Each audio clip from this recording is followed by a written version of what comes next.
Hello everyone, स्वागत है आपका बिजनेस स्टडीज की क्लास के अंदर। तो आज से हम क्लास 11th की बिजनेस स्टडीज की क्लास स्टार्ट करने वाले हैं। आपको सबसे पहले कॉन्ग्रेचुलेशन, आप लोगों ने कॉमर्स चूज करिए और आप हमारे चैनल पर आए हैं ये वीडियोस देखने के लिए, अपना सब्जेक्ट पूरा करने के लिए। तो सबसे पहले मैं आपको ये एश्योरेंस दिलाना चाहूंगा कि इस चैनल के ऊपर आपको बिजनेस स्टडीज के सारे लेक्चर्स मिलेंगे। पूरा 11th क्लास का आपको सिलेबस मिलेगा जो कि सीबीएसई के द्वारा प्रिस्क्राइब है। इसको बाकी बोर्ड्स वाले बच्चे भी देख सकते हैं जिनके अंदर यही सिलेबस या एनसीईआरटी फॉलो होती है। जो हम फॉलो करेंगे वो एनसीईआरटी करेंगे। अच्छा, क्या एनसीईआरटी लेने की आपको जरूरत है? तो उसका आंसर है नहीं। मैं आपको नोट्स अपने टेलीग्राम ग्रुप में प्रोवाइड करा दूंगा। जैसे ही हमारा चैप्टर कंप्लीट होगा वैसे इसके पीडीएफ नोट्स हमारे टेलीग्राम ग्रुप में, जिसका लिंक डिस्क्रिप्शन के अंदर दे रखा है, वहां पर आपको मिल जाएगा। तो स्टार्ट करते हैं पहला चैप्टर जिसका नाम क्या है, business, trade and commerce. Start करने से पहले मैं थोड़ा बिजनेस स्टडीज के बारे में इंट्रोडक्शन देना चाहूंगा आपको। देखो, सबसे पहले बिजनेस स्टडीज जो आपने सब्जेक्ट पढ़ा है वो क्या है? वो आपको बेसिकली ये बताएगा कि एक्चुअल में बिजनेसेस क्या होते हैं, कितने टाइप के बिजनेसेस होते हैं, और बिजनेसेस में भी क्या क्या वेराइटीज हमको देखने की मिलती है। फॉर एग्जाम्पल, आपने कभी रिलायंस का नाम भी सुना है, आपने जनरल मर्चेंट स्टोर का नाम भी सुना है, आपने बिग बाजार का नाम भी सुना है, आपने बहुत सारे स्टोर्स देखे होंगे, आपने रोड पे जो ठेल वाले हैं वो भी देखे होंगे। तो कुछ ना कुछ हर कोई ना कोई अपना बिजनेस करने की कोशिश कर रहा है, ठीक है। इसके अलावा आपने ये देखा होगा कि पापा मम्मी जॉब पर जाते हैं, भाई बहन जॉब पर जाते हैं। इसके अलावा हम डॉक्टर्स को देखा होगा, हर कोई पैसा कमा रहा है। तो how they are doing this? वो बिजनेस होता है, वो ट्रेड होता है, वो कॉमर्स होता है, वो क्या होता है, वो सारी चीजें हम सीखेंगे इस पूरे कोर्स के अंदर। प्लस हम ये देखेंगे कि बड़ी बड़ी कंपनीज कैसे फॉर्म होती हैं। इसके अलावा ये देखेंगे कंपनीज में बड़ा पैसा कैसे लगाया जाता है, क्या करने के फायदे हैं, क्या करने के नुकसान है। तो बहुत सारी चीजें हम पढ़ने वाले हैं। अच्छा, बिजनेस स्टडीज के अंदर हमारे पास 10 चैप्टर है क्लास 11 के अंदर, ठीक है। कितने चैप्टर है बच्चों? 10 चैप्टर है। पहले पार्ट में, और उसको दो पार्ट्स में डिवाइड किया, part A and part B. Part A के अंदर आपको बताया गया है बेसिकली बिजनेस क्या है, बिजनेस कितने तरीके के बिजनेस हैं, और क्या क्या इसके अंदर वेराइटीज होती है। और पार्ट टू के अंदर हमको बताया कि बिजनेस चलाने के लिए कहां से पैसा आता है, और हम कैसे कैसे हम इंपोर्ट एक्सपोर्ट और with in country outside the country हम कैसे उसको सेल परचेज करते हैं। तो बहुत सारी चीजें हम सीखेंगे।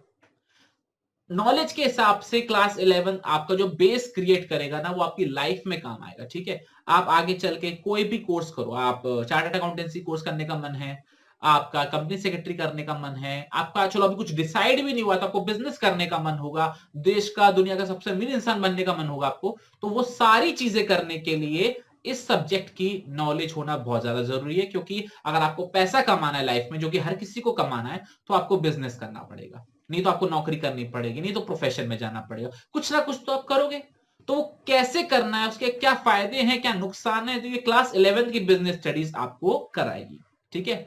अगर मैं एग्जामिनेशन पॉइंट ऑफ व्यू से बात करूं तो एक ये थ्योरेटिकल चैप्टर है जिसमें अंदर आपको कुछ चीजें पूछी जाएंगी। ये केस स्टडीज बेस्ड होता है। क्या केस स्टडीज होती है वो हम आगे डिस्कस करेंगे, अभी पहले ही लेक्चर में इतना डिस्कस करने की जरूरत नहीं है। लेकिन मैं आपको ये बताना चाहूंगा कि क्लास 11 की बिजनेस स्टडीज आपको यह बताती है कि बिजनेस कौन कौन से टाइप के होते हैं, क्या करने में, किसको करने में फायदा है, किसको करने में नुकसान है, हमको क्या करने चाहिए, वो सारी चीजें देखेंगे। जो आसपास हमारे बिजनेस होते हैं वो हम सीखेंगे। और क्लास 12 की बिजनेस स्टडीज आपको यह बताती है कि बिजनेस को मैनेज कैसे किया जाता है, बिजनेस के पैसे को कैसे मैनेज किया जाता है, बिजनेस में अपने प्रोडक्ट को मार्केट में बेचा कैसे जाता है, अपनी सेल्स कैसे इंक्रीज करी जाती है। वो सारी चीजें हम डिटेल में पढ़ने वाले हैं इन 2 सालों के अंदर। तो स्टार्ट करते हैं आज क्लास 11th की business studies, chapter number 1, business, trade and commerce, ठीक है। तो ध्यान रखिएगा, नॉलेज पॉइंट ऑफ व्यू से अगर आप बैक बेंचर हो, आप फ्रंट बेंचर हो, आप मिडिल बेंचर हो, आप टॉपर हो, चाहे आप पढ़ाई में अच्छे नहीं हो, आपका किसी और चीज में इंटरेस्ट है, लेकिन ये बिजनेस स्टडीज एक ऐसा सब्जेक्ट है जो आपको पढ़ना चाहिए। क्यों पढ़ना चाहिए? क्योंकि आपको लाइफ में सक्सेसफुल होना है। आपको 12th में मार्क्स अच्छे नहीं लाने, आपको 11th में मार्क्स अच्छे नहीं लेकर आने, चलेगा। लेकिन लाइफ में अगर सक्सेसफुल होना है तो बिजनेस स्टडीज आपको पढ़नी पड़ेगी। नहीं तो अभी पढ़ोगे, नहीं तो 12वीं बात करने के बाद आपको पढ़नी पड़ेगी, लेकिन पढ़नी तो पड़ेगी। तो इट्स बेटर कि आज से हम तैयारी करेंगे, आज से हम एक बेस बना के चलेंगे जिससे हम अपनी लाइफ को एक सक्सेसफुल बना सके। तो लाइफ को सक्सेसफुल बनाना है, दुनिया का सबसे अमीर इंसान बनना है, अपने घर का सबसे अमीर इंसान बनना है, देश का सबसे अमीर इंसान बनना है, कंट्रीब्यूट करना है लाइफ में, दुनिया में कंट्रीब्यूट करना है, तो बिजनेस हमको सीखना पड़ेगा। और बिजनेस सीखने की जो पहला स्टेप है वो आपने ले चुके हो इस वीडियो को क्लिक करके। तो स्टार्ट करते हैं 11th क्लास की बिजनेस स्टडीज में। बहुत ज्यादा एक्साइटेड हूं आपको 11th क्लास की बिजनेस स्टडीज पढ़ाने के लिए। बच्चों मैं आपको पढ़ाने वाला हूं बिजनेस स्टडी, और जो मेरा फोकस रहेगा वो रहेगा एनसीईआरटी। ठीक है, आपके पास कोई और भी बुक होगी चलेगी, आपके पास जीएस अलग हो, आपके पास पूनम गांधी हो, आपके पास सुभाष दे हो, चलेगा, कोई प्रॉब्लम नहीं होगी। लेकिन जो मैंने नोट्स बनाए हैं वो एनसीईआरटी से बनाए, और NCERT is a sufficient book, और सीबीएसई प्रिस्क्राइब करता है कि आपको एनसीईआरटी से पढ़ना चाहिए। कोई बातें अगर आपके पास एनसीईआरटी ना हो तो आपको ये नोट्स पीडीएफ फाइल में मिल जाएंगे, जैसे मैं आपको पहले भी बता चुका हूं। डिस्क्रिप्शन के अंदर टेलीग्राम का लिंक है, जैसे ये चैप्टर कंप्लीट होगा नोट्स पीडीएफ के फॉर्म में वहां पर आपको मिल जाएंगे, वहां से आप डाउनलोड करना, प्रिंट निकाल लेना, चलेगा। ठीक है, ओके। तो स्टार्ट करते हैं चैप्टर नंबर 1। मैं बहुत एक्साइटेड बोल चुका हूं, हम चैप्टर स्टार्ट करेंगे। ठीक है, ओके। देखो सबसे पहले यहां पर हमको कुछ बातें बोली गई हैं। ठीक है, चैप्टर की शुरुआत करेंगे। सबसे पहले कुछ एक्टिविटीज के बारे में बात करी गई। ये सारी एक्टिविटीज क्या होती हैं? एक्टिविटीज का मतलब हम कुछ काम करते हैं। हम लाइफ दिन भर कुछ ना कुछ काम करते हैं। हम सो रहे हैं तो काम कर रहे हैं, हम खाना खा रहे हैं तो काम कर रहे हैं, घर में खाना बना रहे हैं तो काम कर रहे हैं। ठीक है, वैसे ही लोग बाहर जाके काम करते हैं। कुछ ना कुछ काम तो हम लोग करते ही रहते हैं जिससे हम अपनी जरूरतों को पूरा कर सके। हमारे मम्मी पापा बाहर जाके काम करते हैं, हमारे भैया भाभी बाहर जाके काम करते हैं, पैसा कमाते हैं जिससे हमारी उनकी जरूरतें पूरी हो सके, वो हमारी जरूरतें पूरी कर सके।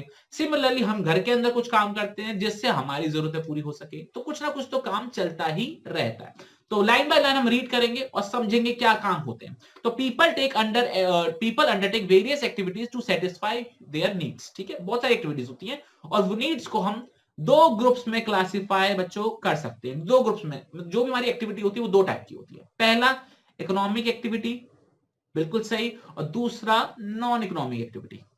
अब क्या होता है सर इकोनॉमिक एक्टिविटी और ये नॉन इकोनॉमिक एक्टिविटी?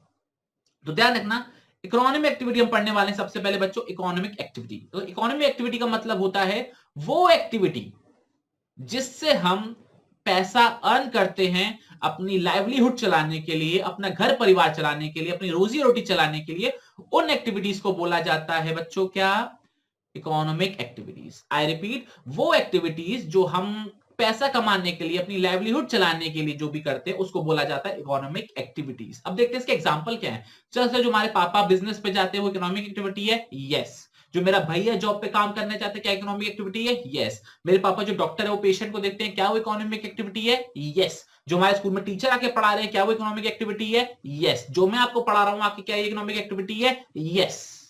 जो भी कोई एक्टिविटी करता है पैसा कमाने के लिए जिससे उसकी लाइवलीहुड जी सके, वो अपना घर परिवार चला सके, रोजी रोटी चला सके, उसको बोला जाता है इकोनॉमिक एक्टिविटी। तो एग्जांपल क्या दे रखे हैं बच्चों?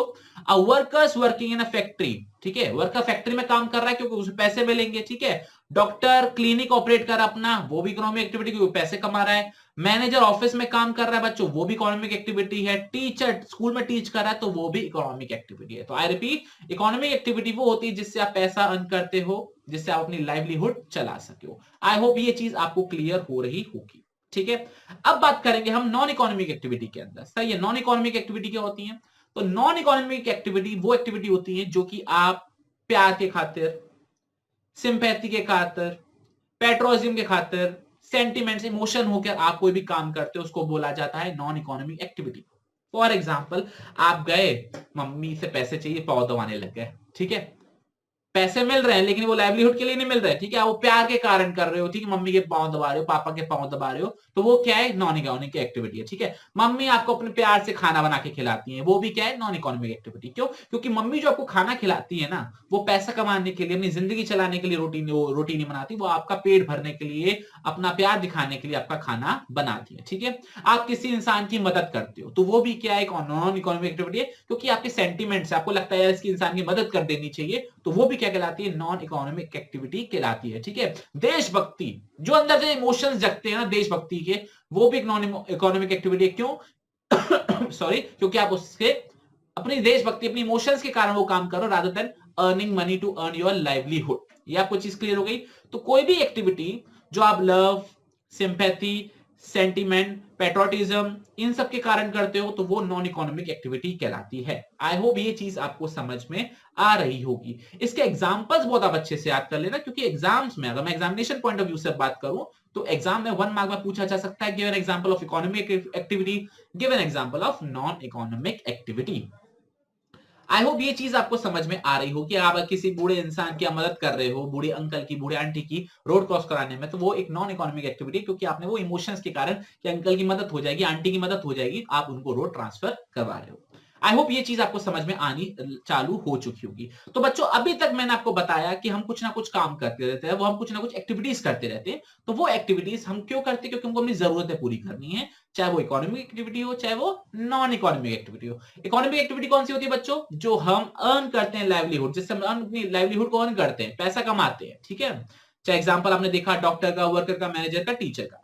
फिर दूसरी एक्टिविटी कौन सी होती है बच्चों? नॉन इकोनॉमिक एक्टिविटी होती है, जो लव, सिंपैथी, सेंटिमेंट्स, पेट्रोटिज्म के कारण हम करते हैं। आई होप ये चीज समझ में आ गई। बहुत बढ़िया। क्या सर इस चैप्टर के अंदर हम क्या पढ़ने वाले हैं, आने वाली लाइफ के अंदर हम क्या पढ़ने वाले हैं? तो जितना भी हमारे आज से बिजनेस स्टडीज चालू हुई और क्लास 12 तक और जिंदगी भर चलेगी, वो इकोनॉमिक एक्टिविटीज पर ही चलेगी, ठीक है। आगे चल के आप बिजनेस करना पसंद करते हो, आप प्रोफेशन में आना पसंद करते हो, आप नौकरी करना पसंद करते हो, तीनों ही केसेस में आप जो भी काम कर रहे हो वो अपनी लाइवलीहुड अर्न करने के लिए काम करोगे, अपने आप को पैसा कमाने के लिए काम करोगे, तो वो क्या है? Economic activity. और नॉन इकोनॉमिक एक्टिविटी तो आप आज भी करते हो, ठीक है ना। घर वालों को खुश करने के लिए पढ़ते हो, नहीं पढ़ते हो, तो वो भी क्या है कि नॉन इकोनॉमिक एक्टिविटी को इनके चेहरे पे स्माइल आ जाएगी, हमारा लड़का या हमारी लड़की पढ़ रही है। ये चीज क्लियर हो गया? ओके। तो अब बात करते हैं सर इकोनॉमिक एक्टिविटीज कितने कितने टाइप्स की होती हैं। तो इकोनॉमिक एक्टिविटीज हमारी बच्चों कितने टाइप की होती है? अगर अभी तक आपने बिजनेस स्टडीज पढ़ना चालू कर दिया स्कूल में, तो सबको पता होगा इकोनॉमिक एक्टिविटीज कितने टाइप की होती है बच्चों?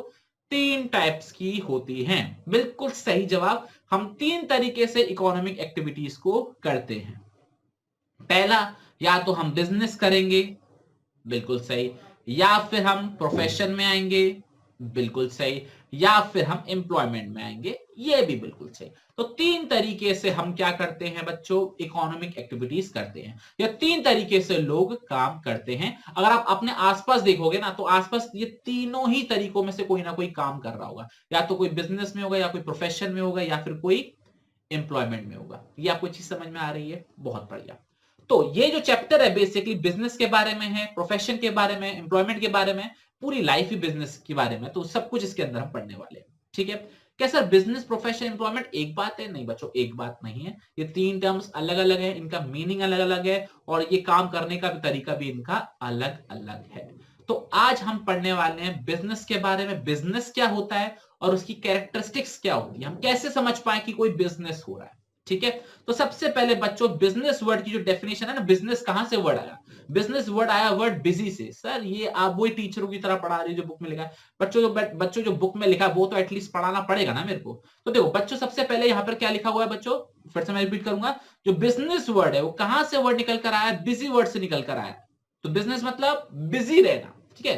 This is business man, this is business, मतलब मैं बिजी हूं, मतलब मैं बिजनेस कर रहा हूं, मतलब हाँ कह सकता हूं। लेकिन क्या ये डेफिनेशन होनी चाहिए बिजनेस की? The answer is no. Sir हम तो ये देखते हैं कोई खरीद रहा है, कोई बेच रहा है, कोई सर्विस दे रहा है, वो बिजनेस होता है। तो बच्चों आप बिल्कुल सही सोच रहे हो।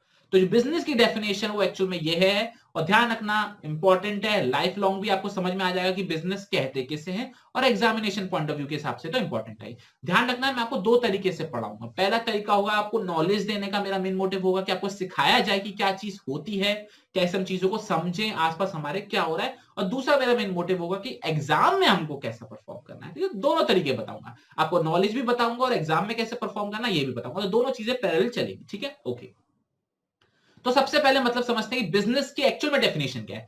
तो बिजनेस में be defined as an economic activity. देखो बच्चों, क्या है बिजनेस? इकोनॉमिक एक्टिविटी है, नॉन इकोनॉमिक एक्टिविटी नहीं है। मतलब हम जो भी काम करते हैं बिजनेस के अंदर वो लाइवलीहुड अर्न करने के लिए करते हैं। ये चीज क्लियर हो गई? ओके।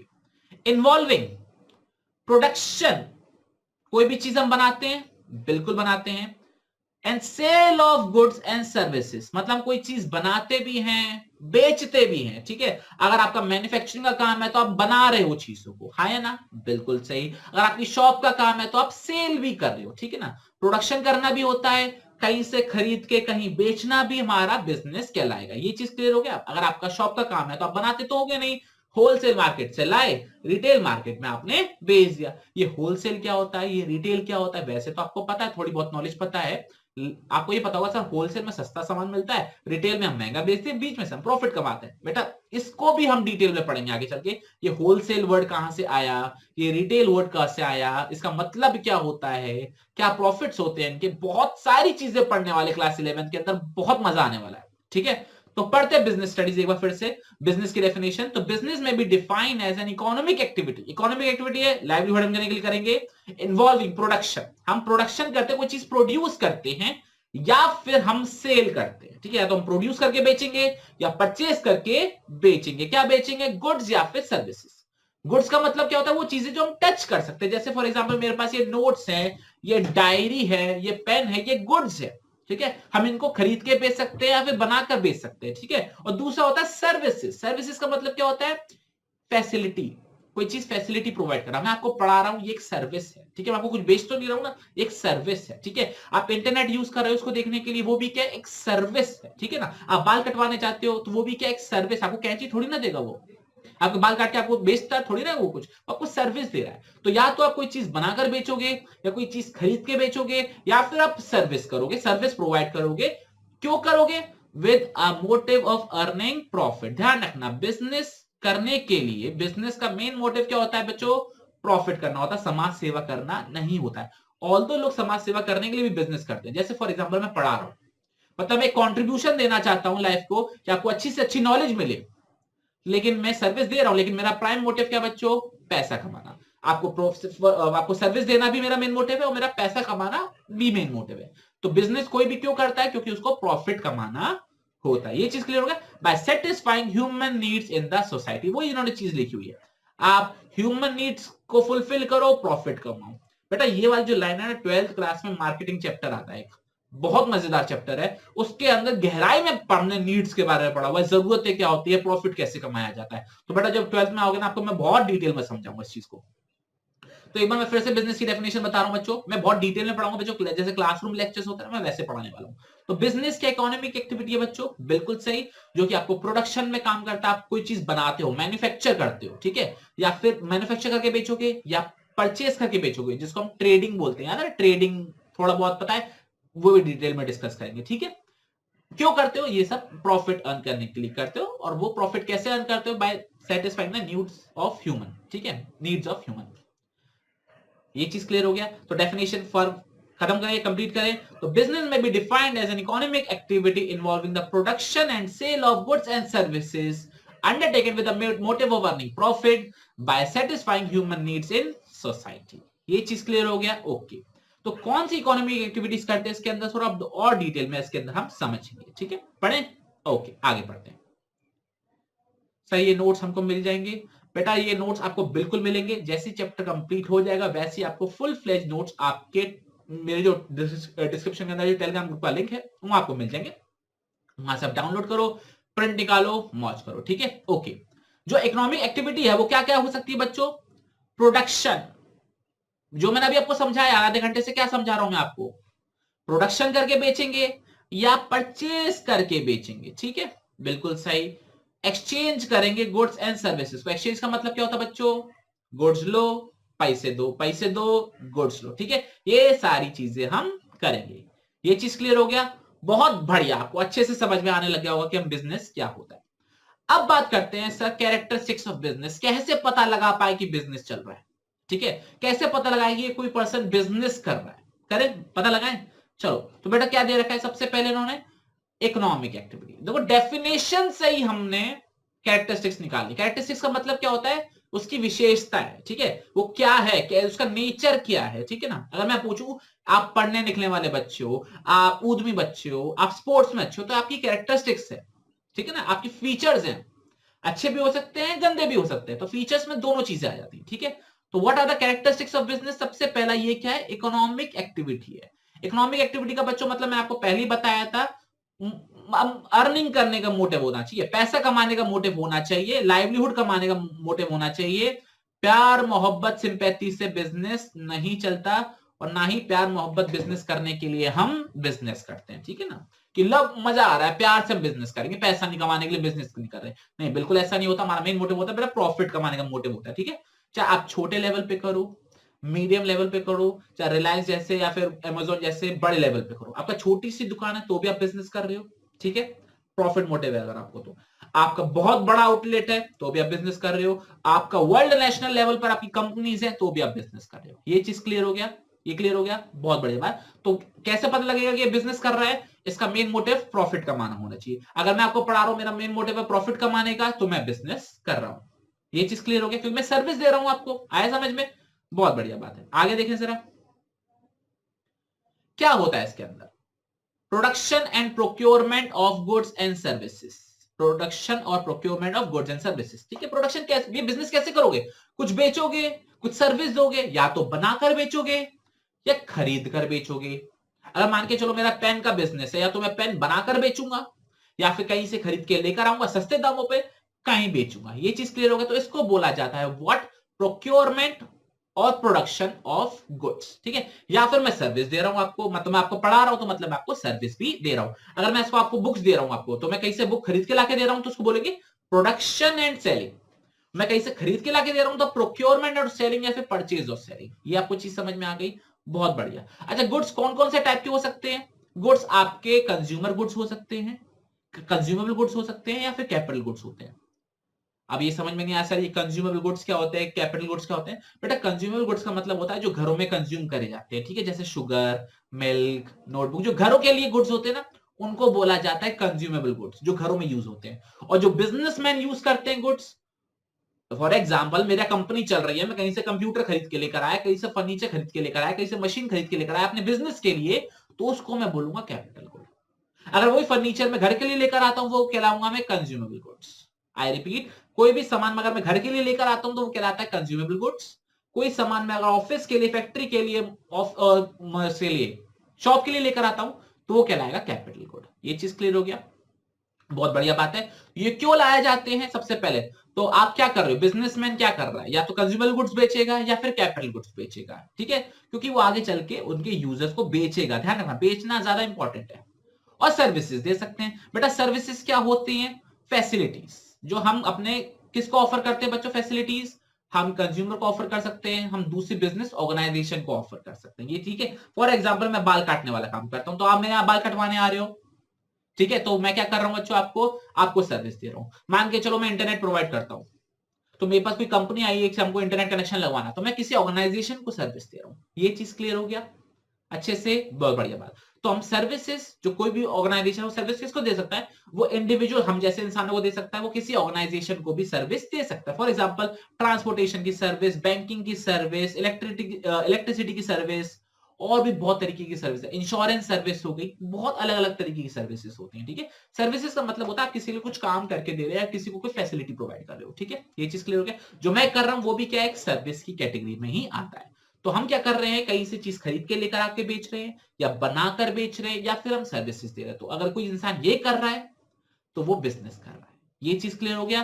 और उसका मेन मोटिव क्या होना चाहिए बच्चों? प्रॉफिट कमाना होना चाहिए। प्रॉफिट कमाना, सिर्फ प्रॉफिट मोटिव नहीं, अर्निंग करना मोटिव होना चाहिए। प्रॉफिट वाला कैरेक्टरिस्टिक्स है, उसका मेन मोटिव होना चाहिए उसको पैसा कमाना है, ठीक है। ये चीज क्लियर हो गया, बहुत बढ़िया बात है। अब आते बच्चों तीसरी कैरेक्टरिस्टिक्स के ऊपर कि कैसे पता लगी सामने वाला बिजनेस कर रहा है। Sale and exchange of goods and services. क्या बोला बच्चों? Sale and exchange of goods and services, मतलब इसमें कोई चीज बेची गई चीज होनी चाहिए। क्या बोला मैंने? बेची हुई चीज होनी चाहिए, एक्सचेंज होना चाहिए, सेल होना चाहिए। मतलब फॉर एग्जाम्पल मैंने आपको कोई सामान दिया, बदले में आपने मेरे को पैसे दिए। मैंने आपको टीचिंग करी, आपको मैंने सर्विस दी, बदले में आपने मेरे को फीस दी। तो ये भी क्या कहलाएगी? ये भी एक सेल या एक्सचेंज कहलाएगा, गुड्स का या फिर सर्विस का। कोई सामान दिया तो वो गुड्स का एक्सचेंज या सेल है। अगर मैंने आपको, ऑब्वियस सी बात है, पढ़ाया और बदले में कुछ लिया तो वो क्या क्या बच्चों? बिल्कुल सही, वो सर्विस का सेल या फिर एक्सचेंज है। ये क्लियर हो गया, बिल्कुल सही। क्योंकि कोई ना कोई बिजनेसमैन, हर कोई बिजनेस डायरेक्टली या इनडायरेक्टली या किसी भी फॉर्म में एक्सचेंज करता है, तभी वो बच्चों पैसे कमा पाता है। ये चीज क्लियर हो गया, बहुत बढ़िया बात है।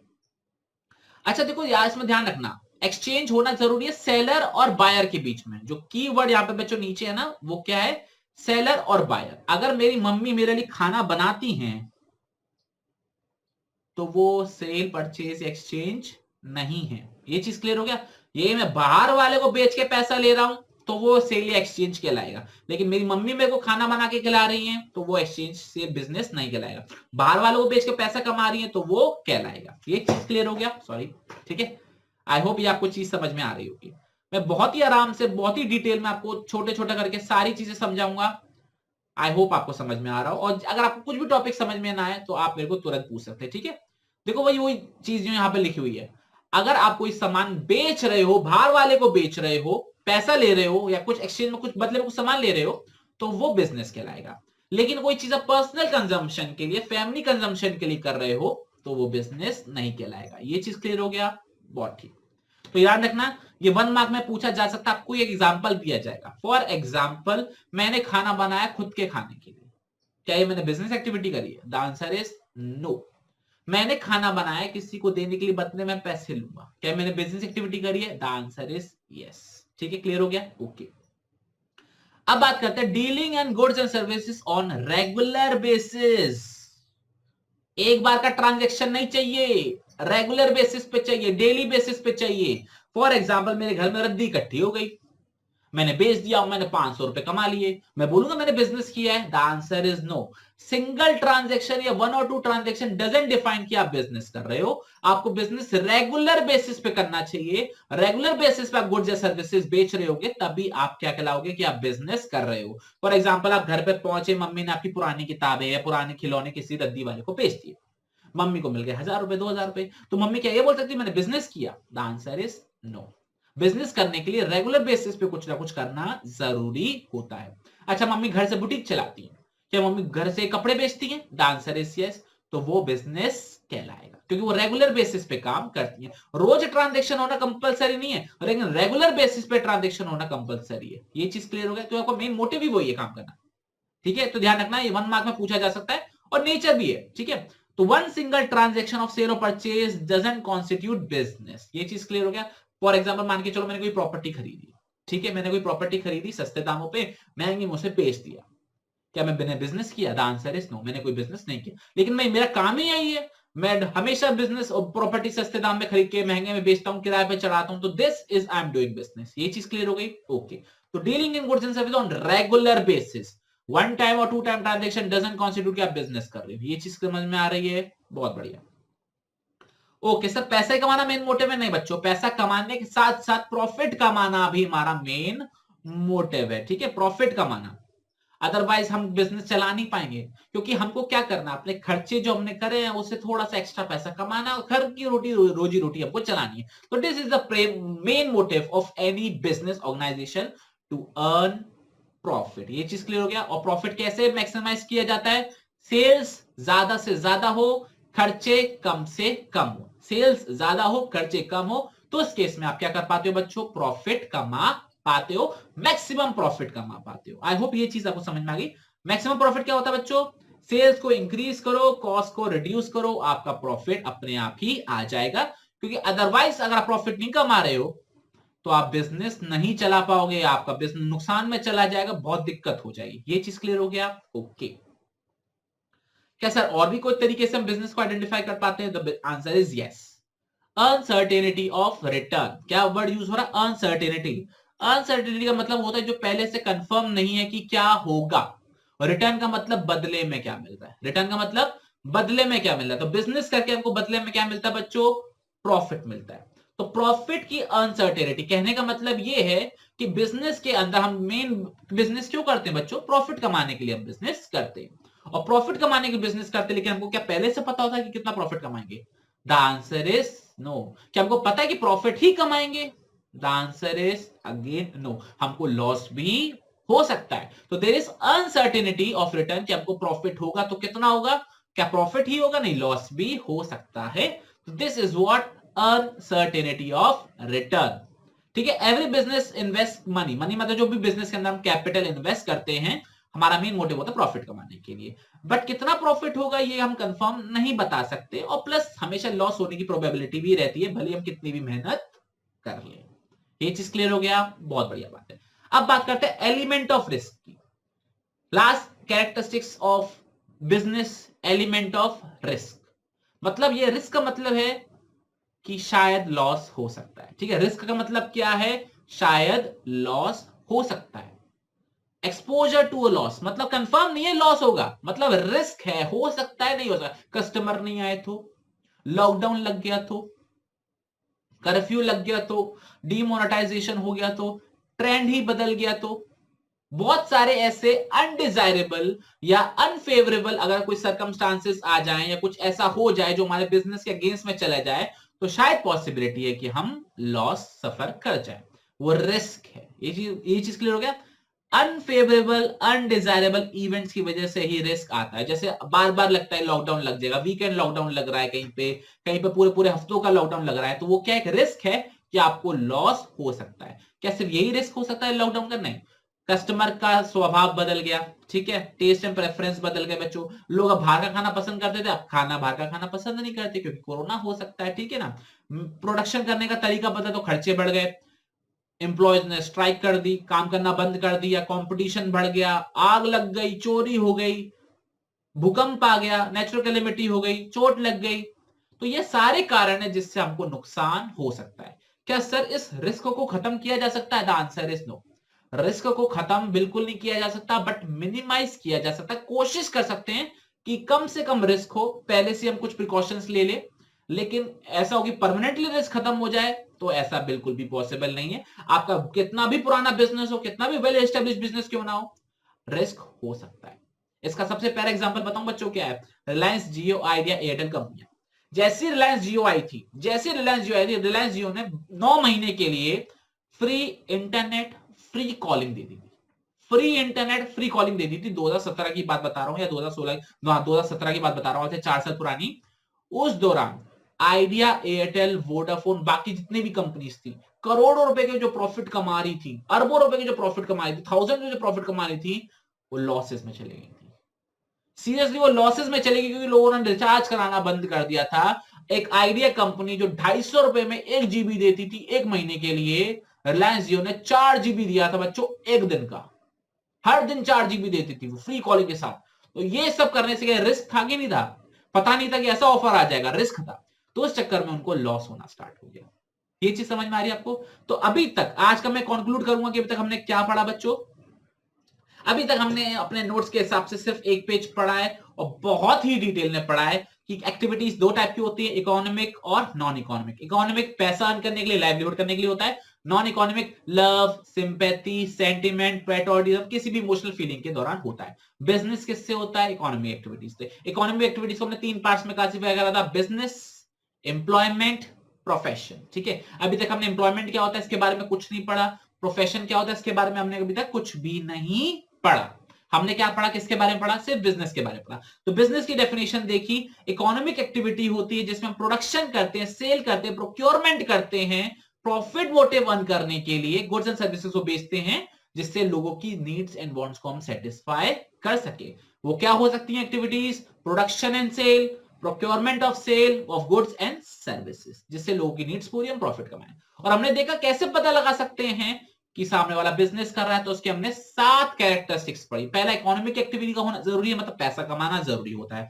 दूसरा, उसके अंदर हम प्रोडक्शन कर रहे हैं या प्रोक्योरमेंट कर रहे हैं, तो बनाकर बेचेंगे या खरीद के बेचेंगे या गुड्स एंड सर्विसेज देंगे। तीसरा, सेल और एक्सचेंज होना चाहिए। Personal consumption is not business activity. Personal consumption is not a business activity. ये चीज क्लियर हो गया? ओके। एक्सचेंज होना जरूरी है सेलर और बायर के बीच में। इसके अलावा dealing in goods and service on regular basis, बच्चों regular basis, 1 time 2 time transactions, doesn't matter कि आप बिजनेस कर रहे हो, रेगुलर बेसिस पे होना चाहिए। ठीक है ना? इसके अलावा प्रॉफिट अर्निंग आपका मेन मोटिव होना चाहिए। प्रॉफिट मोटिव कैसे किया जा सकता है? सेल्स को इंक्रीज करो, कॉस्ट को रिड्यूस करो, बीच का जो गैप होगा वो आपका प्रॉफिट होगा। इसके अलावा अनसर्टेनिटी ऑफ रिटर्न, मतलब क्या? बिजनेस के अंदर आप पैसा लगाते हो, कैपिटल इन्वेस्ट करते हो प्रॉफिट मोटिव कमाने के लिए, लेकिन आप ये कैलकुलेट नहीं कर सकते हो कि कितना प्रॉफिट होगा, और बल्कि पॉसिबिलिटी है कि लॉस भी हो सकता है। ठीक है? और last element of risk, risk का मतलब क्या होता है कि एक एक्सपोजर, मतलब आप शायद लॉस हो सकता है due to unfavourable due to undesirable, ये दो वर्ड ध्यान रखना, अनफेवरेबल या फिर अनडिजायरेबल इवेंट्स की तरह। ये चीज क्लियर हो गया। एग्जांपल मैंने क्या बताया आपको, जियो वाला बताया था ना, जियो का आईडिया केस में लॉस हुआ था, वो हो सकता है, या फिर लॉकडाउन लग गया, स्ट्राइक हो गई, गवर्नमेंट की कुछ पॉलिसी चेंज हो गई, कस्टमर का टेस्ट ही बदल गया, उसको प्रोडक्ट चाहिए ही नहीं, वो सारी चीजें। ठीक है, तो आज की क्लास को हम यहीं पे रखेंगे। आई होप आपको बहुत मजा आया होगा, मेरी भी एनर्जी पूरी थी। ये नोट्स आपको मिल जाएंगे चैप्टर के एंड होते ही। ठीक है, टिल देन आप पढ़ते रहिए, और अगर आप नए हो इस चैनल पे तो आप चैनल को सब्सक्राइब कर लेना, क्योंकि मैं पहली बार आपको मिल रहा हूं, आपको पहली बार आपको पढ़ा रहा हूं, तो ऑब्वियस सी बात है ये रिलेशन बहुत लंबा जाने वाला है, 11th में जाएगा, 12th में जाएगा, और फर्दर की हम बात की बात करेंगे। ठीक है, तो टिल देन आज के लिए इतना ही है, और दोस्तों को बता देना कि सर हमको एक कोई सर है, सक्षम सर है, हेडमास्टर है, तो वो पढ़ा रहे हैं आपको।